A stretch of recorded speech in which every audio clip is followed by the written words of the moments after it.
What's up, guys? Welcome back to the Team Solemn Circus live video. On the left side here, we have Labrynth going up against Tearlament. Both of these decks are a little bit more represented at locals. I think there was like 3 to 4 Tearlament players, and then 3 to 4 also Lab players.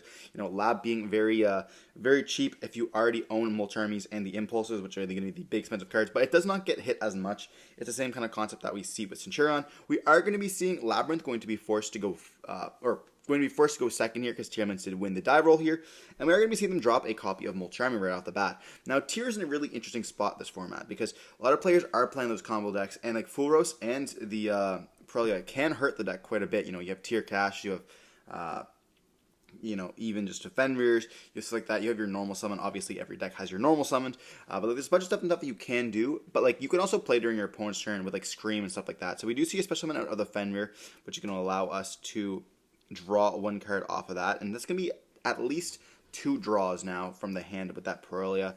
We do see them search for Tear Cash here, which can be an additional one, and then we're going to activate a Planet Palerino. That's going to allow us to search our deck, and like, you can search for a Havness, which then you can allow you to play during your opponent's turn, depending on how it kind of goes up. And they are playing against Labrynth, so like, they don't want to give themselves too many draws if they don't have too many traps, but at the same time, it's like, well, at that point, how many traps do you necessarily want them to have? If they have like 7 traps, they're not going to do too much with it. Now, we are going to set a card here, activate Scream, and then we're going to be activating the Shiren, setting the Tear Cash, summoning itself up from the hand, and then milling. And we are going to be milling 3 cards here, and then we can activate the Tear Cash effect. And we do hit a Scream in the graveyard as well. So we're going to chain link 1 Scream, chain link 2 the Tear Cash, then chain link 3 the Scream on field. And we do hit the Imsteady as well as a King Sark, so we are going to be kind of losing access to that. We do search for a Solik. I'm not exactly sure why we put a face down card. My thoughts, it could be a Tribby Karma, the one that's like when you have the poppets, they're going to try popping it with the spell, the field spell, so they can get a search. But at the same time, it's like it could also be like a Solik or a Tear card, that like a trap or a spell that we could set the hand. So if we have like a Tear Cash, we could chain and then summon it out before we like if we hit a Rhino. We do go activate a Merly and they Havness, and they do chain a Full Roast here as well. So now you're going to be drawing multiple cards a turn, and this can be very dangerous when you're playing against Lab. Now it's no longer just 1 card, you're getting multiple cards, and like no matter what you do, you're kind of just stopping their turn. If they start getting like Storby Torbys and stuff like that, it doesn't matter if they open up big welcomes and welcomes. When they have like Chandragalier, setting those cards, being able to like add back cards, setting the exact traps you need, it doesn't matter. When they're going to start blowing you out with the power spell or the power traps that they can use against you, and then just keep setting them so they're going to keep repetitively doing this stuff. And even like with the monsters, you can just set an extra monster, normal summon a monster, whatever you want, so you don't have to bounce back any of your good cards. And you're going to get Lovely and Lady being able to reset everything or just set different stuff. It's just going to be pretty problematic. But they have the ability to put back the other tier names so they can not have to use it. But like, do they want to go for a Garua? Or a Mud Dragon in this case, to maybe go for a not Dragostapelia, but either a Dragostapelia or even maybe the the Mud Dragon to go up into something else. We do just choose to go into a Garua there, and they are going to see the field spell now going to activate the effect of Pop, and it was a copy of the Trivia Karma, one of that card in the graveyard so you can search. But we do set another card there, and we just pass on that, making it so that they just don't draw anymore. Now, it is kind of like half an end board because we do have the Fenrir.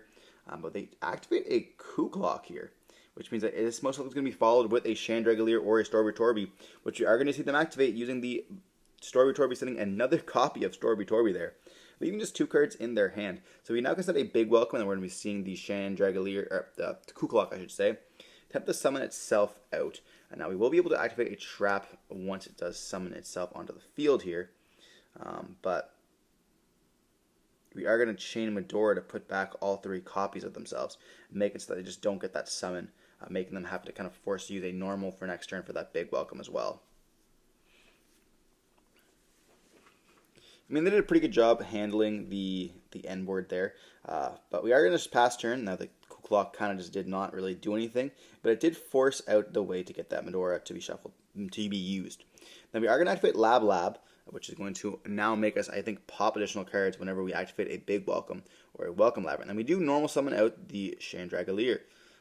So they are going to now activate the Scream, milling 3 cards, because they do have a tier name on the field, but will that hit anything that they really need is a question.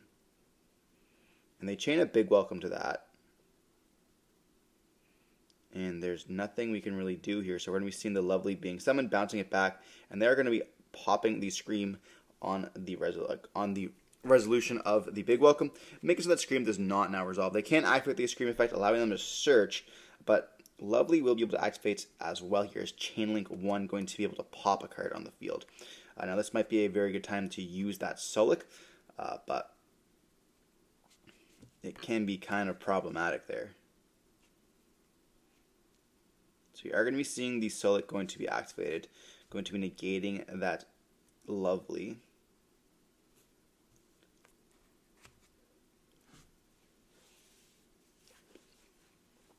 And we send these, we have to send the Sharon. And then we're going to be able to search off the screen, searching for another Solic there. And then I believe that Sharon will be able to activate its effects. We are going to go now for the Fenrir, trying to banish the Lovely face down. And then we're going to go for the Sharon, going to be able to go up into itself and the Steady. It goes to the bottom of the deck, but we now have lost Lovely for the rest of the game, which is going to be pretty hard for the Labrynth player, especially through 2 Mulch Armies.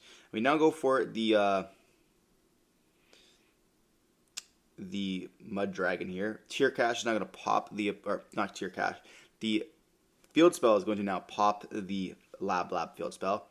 And that Fenrir is going to be putting a lot of pressure now. Going to be able to remove a Lovely, or remove the Lovely already, but removing any of the ladies that get summoned out is going to be very problematic. You're essentially going to have to be forced to always have a set card on the field to summon out your lady protectively, which is going to be quite a hassle. But not having Lovely in the game might just be it for us. Even Tyr can play just so slowly and still have control of the game, especially when you're playing a lab deck or a trap deck, which is already itself pretty slow.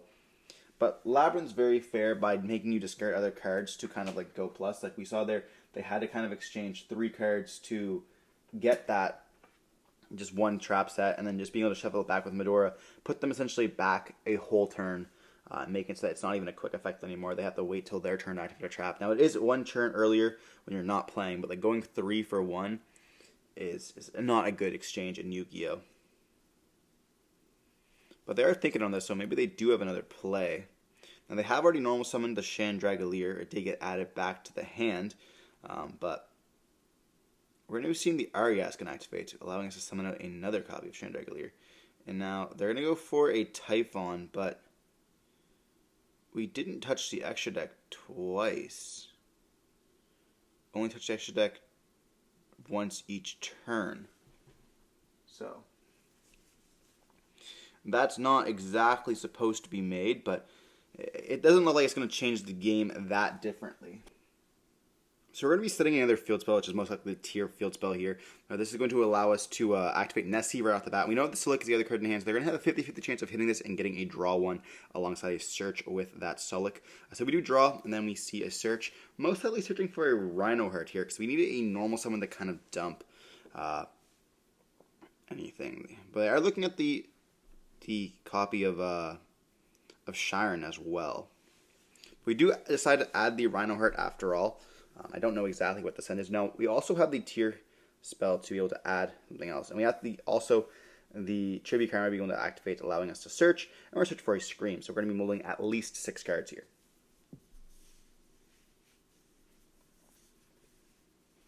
Because I'm assuming the field spell is going to search for a Tier cache, but I guess we shall see.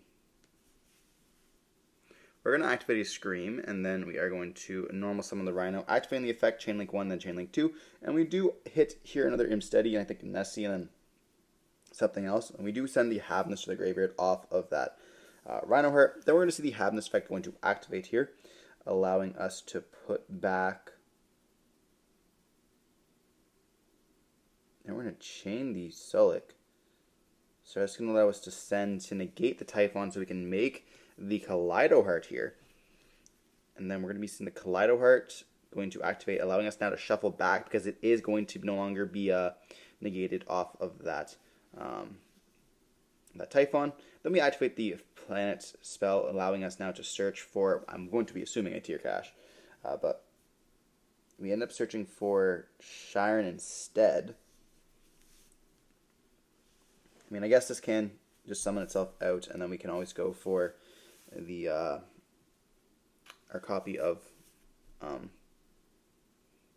whatever here, where they actually have Imsteady and says they're going to activate Imsteady, send the Shine, which is then going to activate as well, getting a search for the King Stark, and that's just going to be OTK because we can just summon out the Imsteady as well as the Happy, and we see the Labrynth player realize that, and they just admit defeat. So we do see Tier take it there. That's kind of the important part, like we see in Thomas's deck profile. This is not the same list. This is Ethan playing. Shout out to Ethan and Thomas, of course. But yeah, so you kind of explain it like how you have a lot of different end boards. Like Tier has those big blow up end boards that you see consistently, them being made if they make no interruption, and they mill obviously good. But you always like these half boards where you end on certain things. Like you have a Fenrir, you could end on that, which is going to be a good piece of interruption. And like you're able to play with like a couple full rows, like either full rows and Pirellia or just double whatever. We saw there that both of them got hit. But like having the shuffler being able to shuffle back those lab cards definitely made the game significantly easier for the Tearlament player, being able to kind of control the game state and not letting the lab player kind of snowball into more, as well as being able to banish that lovely. But like Garua is giving us additional draw and stuff like that as well if they have to leave once it leaves the field. You have like tier caches and stuff that can activate. Lots of different abilities. Having Scream, being able to just send cards during your opponent's turn if you leave a tier on the field, letting you play as well that way.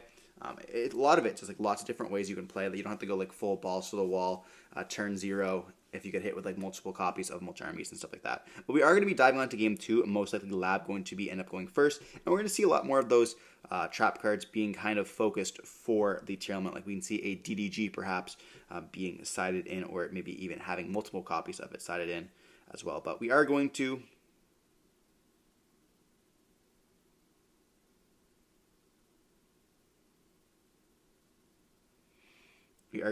now see Lab go first, and we're going to start off with a normal summon of a Chandragolier, activate the Arius, which is going to then let us summon out the Lady, and then we're going to be setting a card Traptrix. We're then going to be able to chain the Lady here to set DDG from the deck, which is going to be pretty good, and then we get to set a Big Welcome and banish the Big Welcome as well.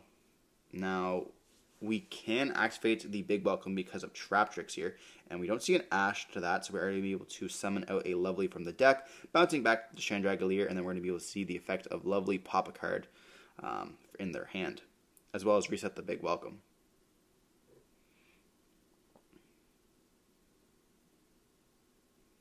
So we just forgot to pop? Oh no. That's very important. We did not pop here, which is definitely a bit of a misplay, as well as we didn't see Lovely reset the Big Welcome either, it looks like. They do chain DDG there, and they hit the Rhino Heart, so we're going to be drawing a card, but banishing the Rhino Heart.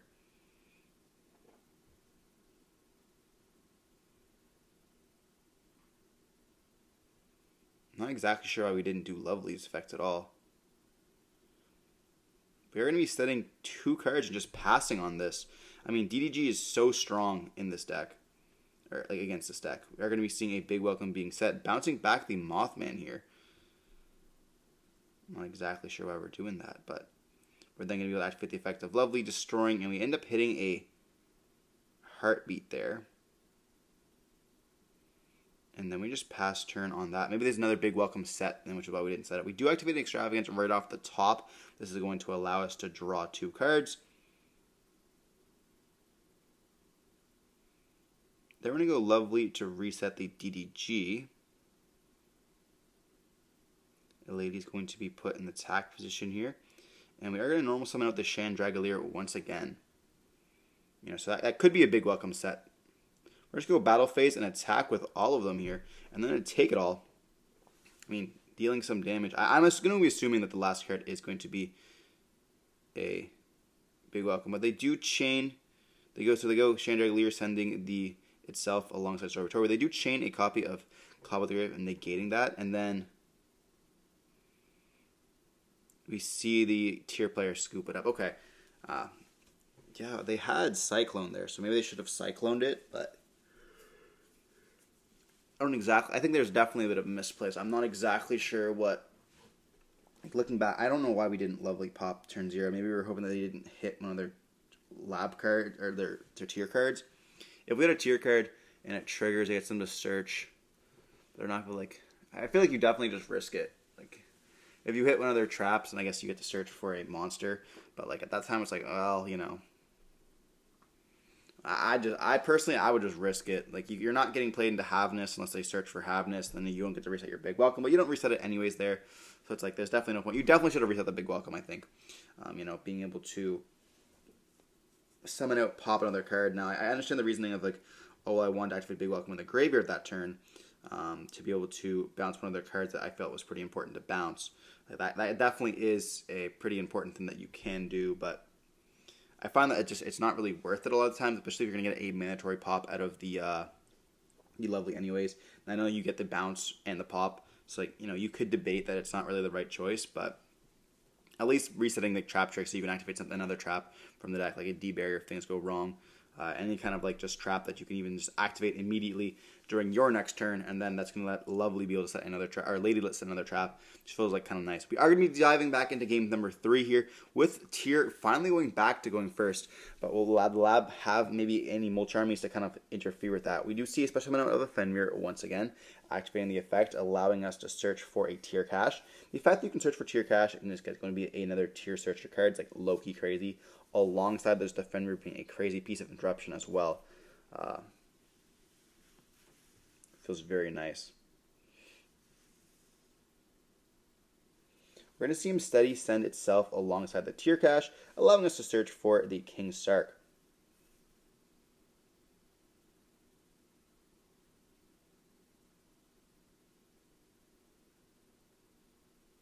And draw additional card. I always forget him that he draws us a card as well, which is like nutty. Then I'm going to see King Sark going to be activated. We can summon back out that Steady, and we can also dump a Happy at any time with this to even go into a zombie vampire as well. We're going to see them activate the King Sark here, sending a Havness to the graveyard to allow us to dump the Happy. And then we're going to be summoning with the Happy as well, and we're going to be overlaying most likely for a zombie vampire at this point, but they are thinking on the summon.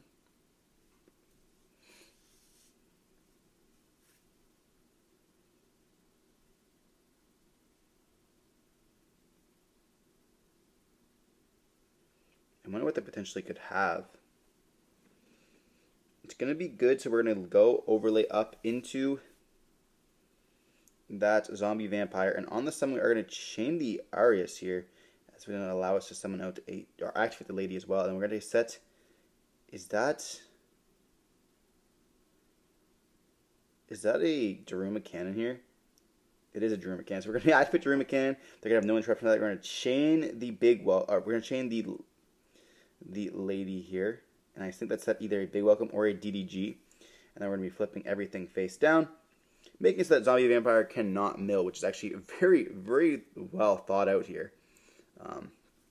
Also, like leaving the horse monsters underneath that zombie vampire is going to be really good, because then they can't just like leave one on the field or find a way to get like another one there or whatever. We are going to activate a Scream, and then normal summon out a Rhino Heart, activating Chain Link 1, Chain Link 2, and they're going to mill 3. They do hit a Rhino Heart as well as a Tier cache, and I'm not exactly sure the other one looks like maybe a Foolish Burial Goods. But being able to dump any card from the deck, we do have the Havness already in the graveyard, so most likely going to be dumping the Shiren, because we can't, and we have like the Merly being able to send by the Sprint, so.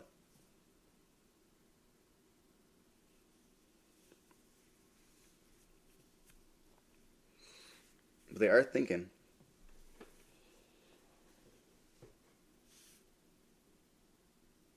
The mills were not that good this time, especially like our hand didn't look that crazy either. We see the Shiren being sent. Shiren will then activate the effect, putting all back to summon out the Kaleido Heart.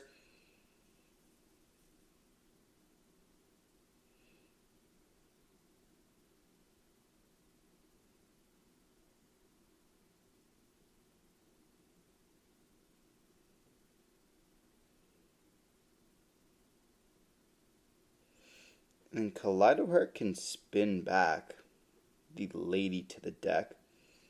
That is going to essentially stop us from getting multiple Labrynth, or setting the Labrynth traps or whatever else that we need, and also being just a big body on the field as well. You know, kind of forcing us to get into something else there. But Like, now you get the normal summon for the big welcome to kind of be worth it, unless you're going to summon out Lady, then bounce Lady, summon back Lady, and that's not really worth it at all. You want to be able to summoning back your Lovelies, and then Lovely being able to pop a card when you bounce back something else to the hand. We're then going to activate an Arias during our turn here. We passed on this. We have Scream still, so we're going to be able to send multiple cards, and they are going to think on it.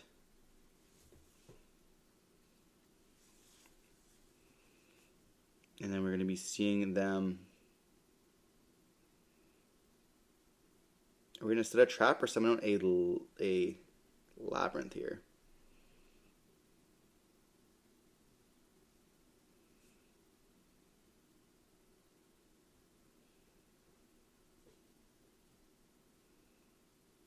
Not exactly sure. It looks like they're thinking. I don't think that they have anything here. They realizing that the game is going to be essentially lost. It looks like a trap. They're going to set the big welcome, and they're going to activate the big welcome here. It's going to resolve, and we're going to be seeing the Lady being summoned and bounce back to the hand because we have no other option.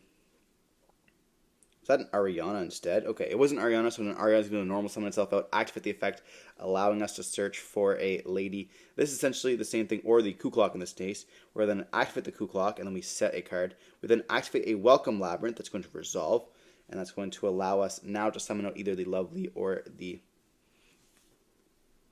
Lady. We are going to choose to go for Lovely here. Lovely can then reset a big Welcome.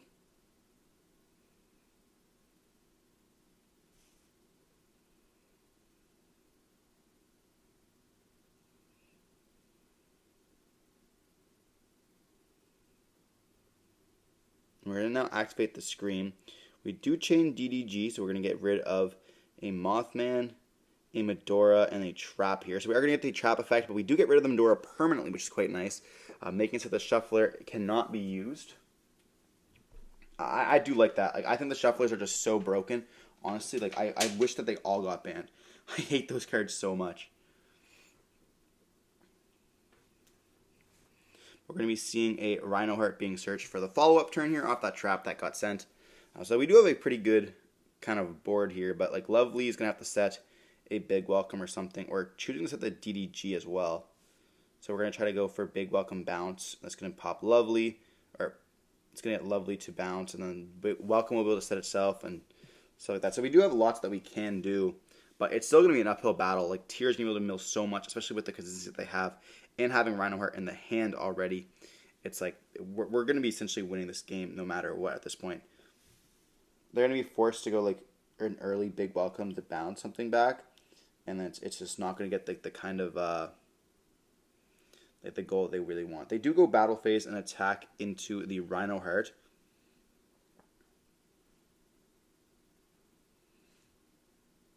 You know, they do get one banished, which is pretty nice. You know, getting a bunch of Rhino Hearts banished that you can kind of can help you the game, but the problem is the Kaleido Hearts are on the field, so it's not going to be that much of an issue. So we do pass turn on this. You know, DDG will be able to kind of go a little bit hard here if the game's not already over is the problem. Like, a lot of times when you're shuffling back or putting back your DDGs and stuff, it's like already kind of problematic. We do flip up a Fenrir, then they chain the DDG, and do we go Big Welcome here, bounce back the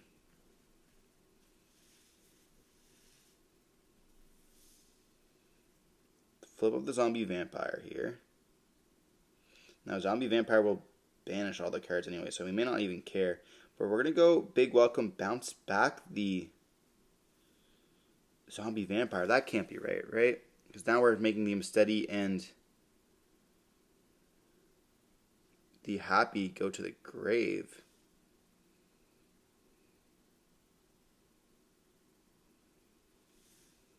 And then we're going to be doing Lovely Effect to banish or to pop the Fenrir, and that's going to allow us now to set the Welcome. But we do summon back the Steady and the Horus. You know, both the Horus, Happy and the Steady there, and like that just sucks. I'm surprised Different Dimension Grounds didn't come in the Rarity Collection 3, actually, honestly. We are going to be seeing Scream. We're going to be hitting And we do hit the tribute card into the graveyard, which can search for the field spell. We did hit a Tear Cache as well, which is going to be very nice for us.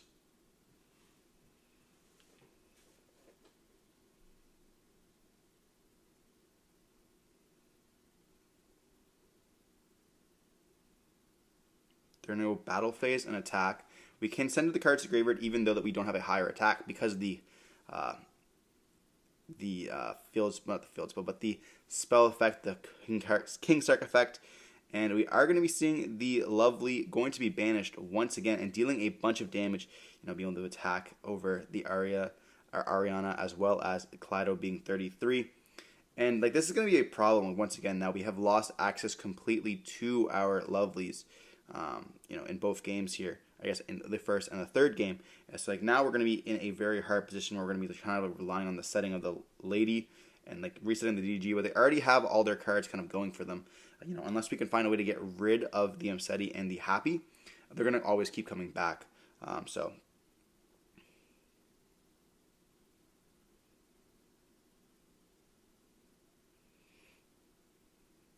we're going to be seeing the effect can be activated. They chain and they summon out them. They realize the game is going to be lost here, and they just admit defeat. So we see Tear end up taking the win in the end.